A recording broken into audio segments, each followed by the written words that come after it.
Hey everybody, Jack Canfield here. This is our ninth installment of our I Can Believe in Myself little series. As you know, Miriam Laundry and I are promoting our new book called I Can Believe in Myself. And I'm going to get Miriam on here with me in a second. She'll join us.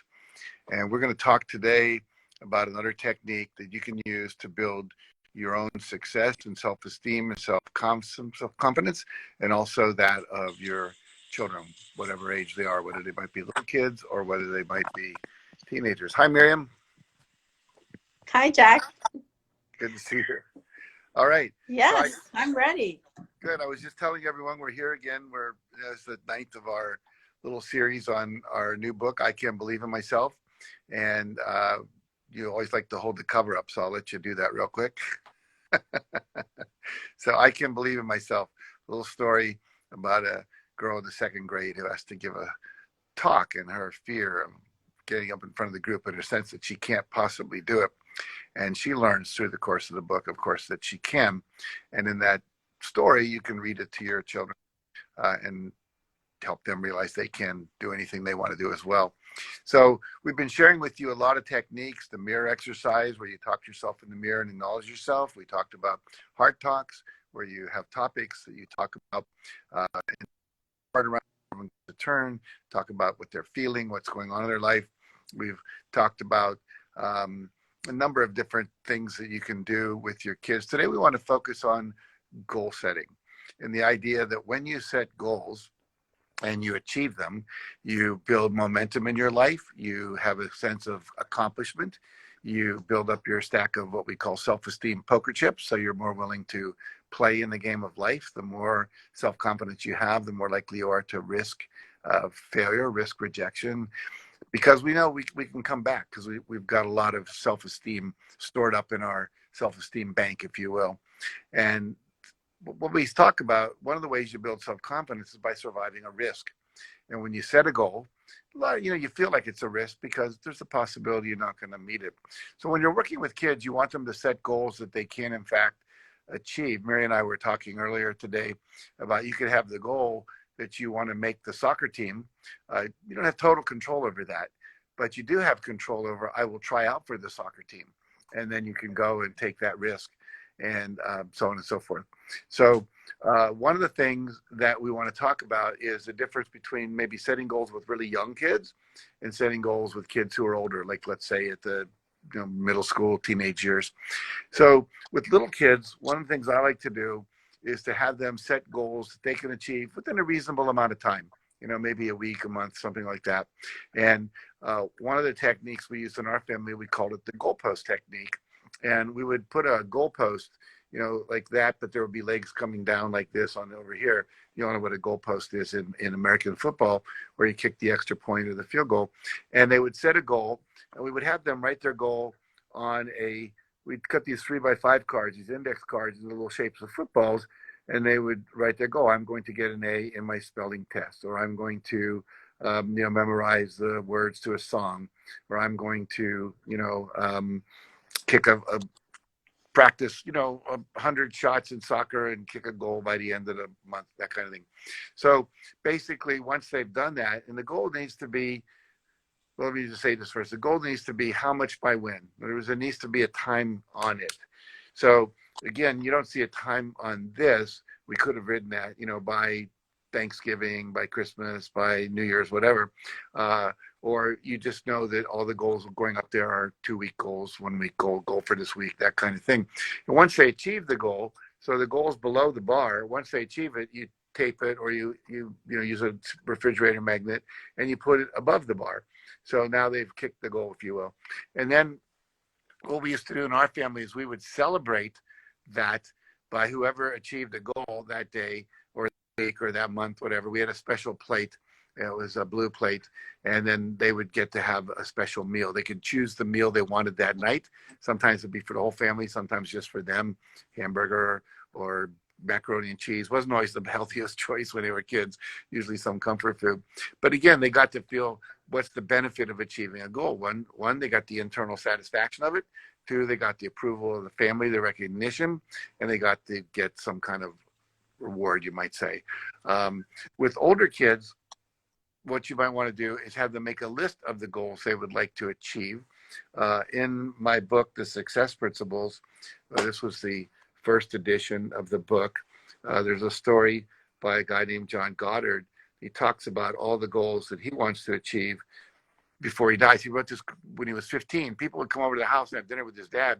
They'd always be saying, "Oh, I wish I had. I wish I'd taken that trip to Africa. I wish I'd taken that gap year after college. I wish I'd taken the time to go to China and climb the Great Wall." And he thought, I don't want to grow up and live on this place he called Someday Isle, Someday Isle, but I never did. And so he made a list of the goals he wanted to achieve. I'm just going to read you about 10 of them here. And I'm only going to read you ones he achieved. These were not minor goals. I said, I want to explore the Nile River, the Amazon River, the Congo River. I want to visit Brazil and Australia and Kenya. I want to watch a cremation ceremony in Bali.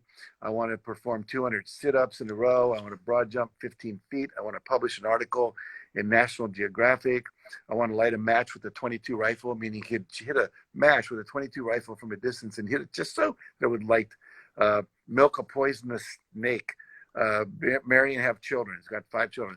So anyway, the idea is you can create a list of 101 goals that you want to achieve before you die, and then have your teenagers do that as well. Get them thinking about the future, that anything is possible.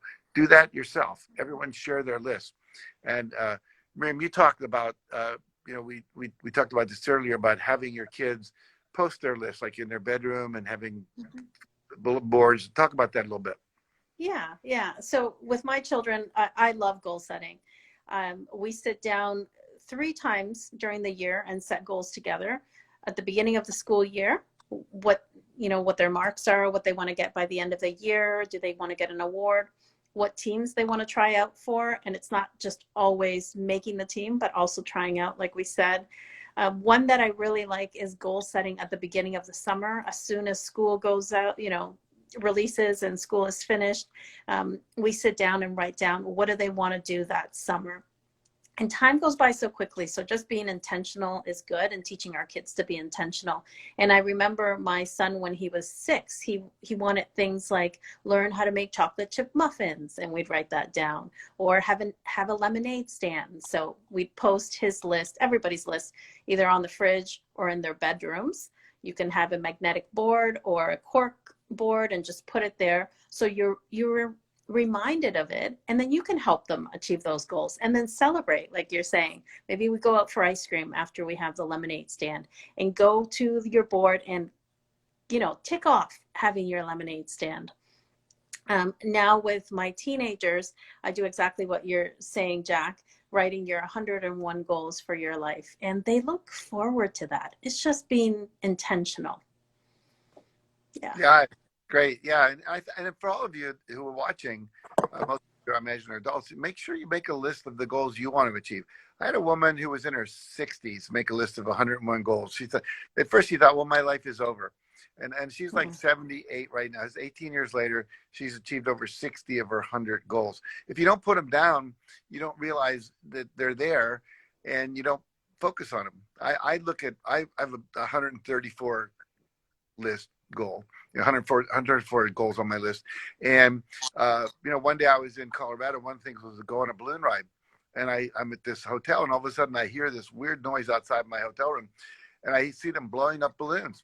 I said, that's on my list, and I go running out there because I want to do it, And then every year I say, well, here's something on my list. What do I want to do this year? Well, one year it was to climb the Eiffel Tower. So we went to Paris, had a good time, and we climbed up to the top, as far as you can go. They don't let you go all the way to the top of the Eiffel Tower. And then we took a little elevator up the rest of the way, had lunch there. But the point being that you can have or do or be anything you want, and the mere act of writing it down makes it more likely to happen.